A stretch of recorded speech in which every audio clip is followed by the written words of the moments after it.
Bienvenue sur Africa 24 dans cette nouvelle édition du QG Week-end. Au sommaire de l'actualité, mobilisation du Front du Refus ce vendredi 28 octobre en Côte d'Ivoire. L'opposition ivoirienne qui rejette le projet de nouvelle constitution a organisé une marche au dernier jour de campagne pour le référendum. 3432 enseignants contractuels seront recrutés au Bénin, ceci au profit du ministère de l'enseignement secondaire. Cette mesure du gouvernement vise à réduire d'une part le déficit du personnel enseignant. L'équipe de football du Sénégal prépare les qualifications de la Coupe du Monde 2018. Le sélectionneur Aliou Cissé a annoncé ce 27 octobre la composition des Lions pour la deuxième journée des éliminatoires contre les Bafana le 12 novembre en Afrique du Sud. Le président du Tchad, Idriss Déby Itno, s'est rendu ce vendredi 28 octobre au Cameroun. Lors de cette visite de travail de 48 heures, il a rencontré son homologue camerounais Paul Biya. Les deux pays souhaitent renforcer la sécurité à leurs frontières afin de lutter efficacement contre la criminalité. Dans cette perspective, les autorités administratives et sécuritaires du département du Mayoré au Cameroun et leurs homologues du Mont-Lam au Tchad organisent depuis jeudi à Touboro une réunion de concertation pour faire le point sur la sécurité frontalière et transfrontalière. Côte d'Ivoire, marche nationale de l'opposition ivoirienne ce 28 octobre 2016. Le Front du Refus et la coalition du Non ont appelé les Ivoiriens à une ultime marche pour obtenir le retrait du projet de nouvelle constitution. À Abidjan, la marche s'est terminée par des affrontements entre manifestants et forces de l'ordre. Reportage d'Olivier Conan, notre correspondant en Côte d'Ivoire. Mobiliser au maximum les Ivoiriens afin d'obliger le chef de l'État Alassane Ouattara à retirer le projet de nouvelle constitution. C'est l'objectif de l'opposition ivoirienne en appelant une marche nationale ce 28 octobre 2016.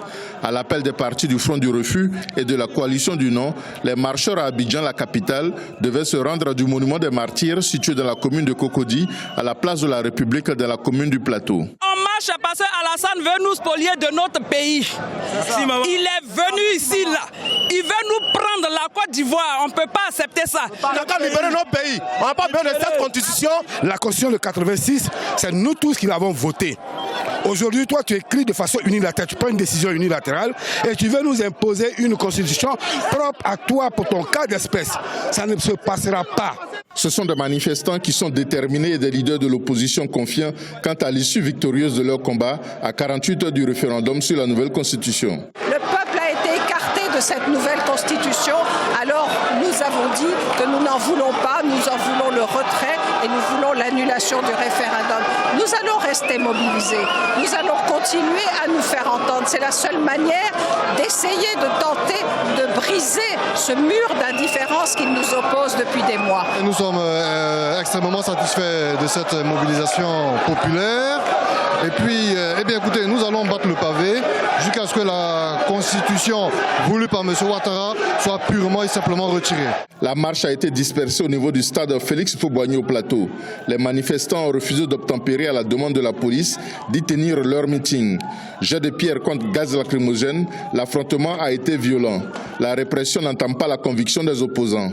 Nous allons rester là où nous sommes jusqu'à ce que M. Alassane Dramane Ouattara retire son projet de constitution pour pouvoir permettre une monarchie pour s'installer sur la tête de la Côte d'Ivoire. Nous disons aux Ivoiriens dans toutes les villes, dans toutes les communautés, dans la diaspora, de se mobiliser tous les jours jusqu'à ce que M. Ouattara retire son projet unique et cynique.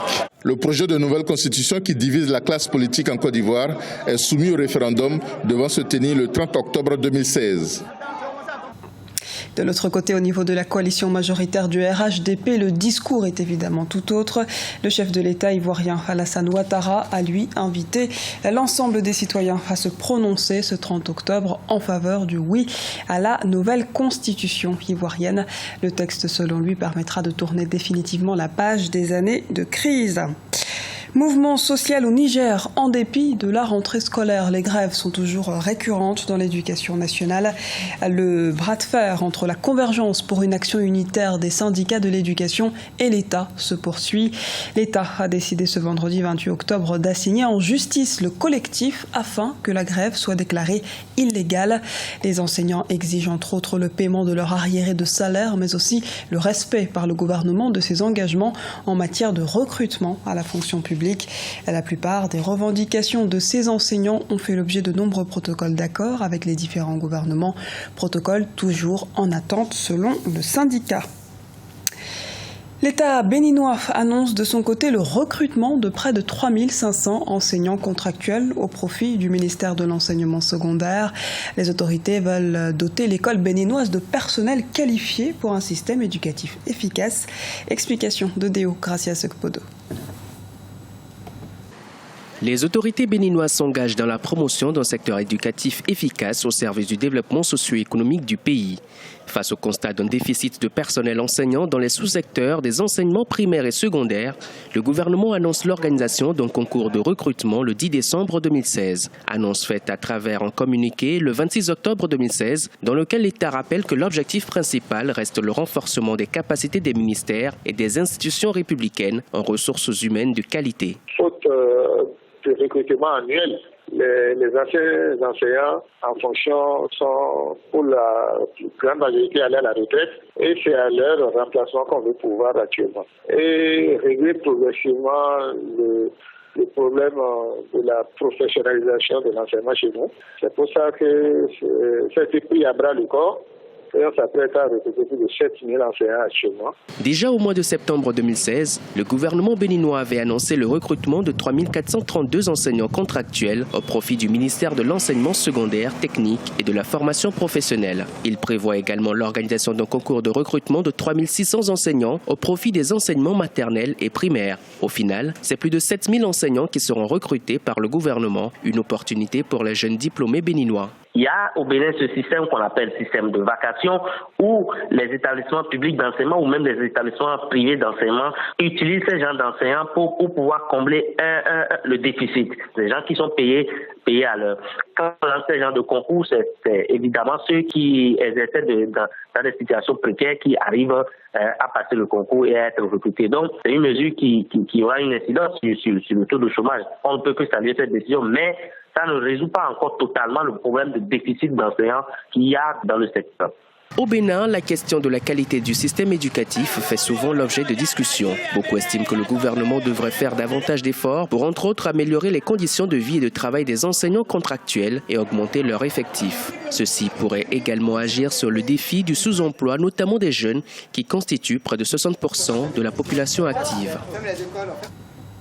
Football, le sélectionneur du Sénégal, Aliou Cissé, prépare activement la deuxième journée des éliminatoires de la Coupe du Monde 2018. Aliou Cissé a rendu public ce 27 octobre la liste des Lions pour le match contre les Bafana Bafana le 12 novembre en Afrique du Sud. Reportage d'Elhadj Ndiaye, notre correspondant au Sénégal. Face à la presse, ce jeudi à Dakar, le sélectionneur national de l'équipe de football Aliou Cissé a publié la liste des joueurs retenus pour le match devant opposer les Lions de la Teranga au Bafana Bafana le 12 novembre prochain à Polokwane en Afrique du Sud. Ceci dans le cadre de la deuxième journée des éliminatoires de la Coupe du Monde 2018 qui aura lieu en Russie.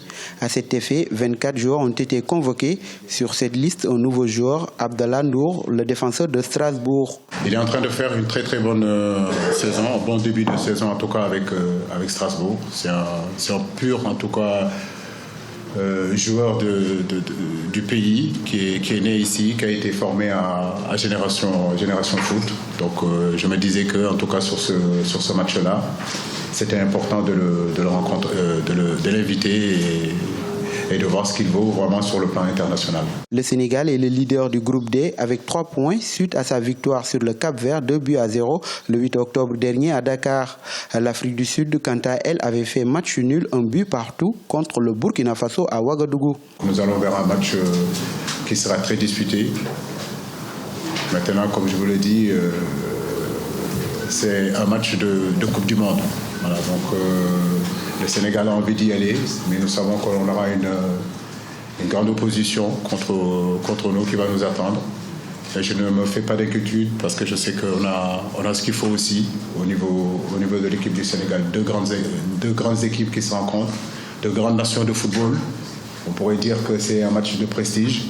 Une rencontre de prestige qui nécessite un arbitrage rigoureux selon le sélectionneur des Lions du Sénégal. Pour l'ancien capitaine des Lions de la génération 2002, l'instance dirigeante du football africain, la CAF, doit être très attentive concernant l'arbitrage qui est souvent favorable aux pays hôtes. C'était le journal de la rédaction. Merci de nous avoir suivis. Retrouvez dans un instant une nouvelle édition du QG Weekend sur Africa 24.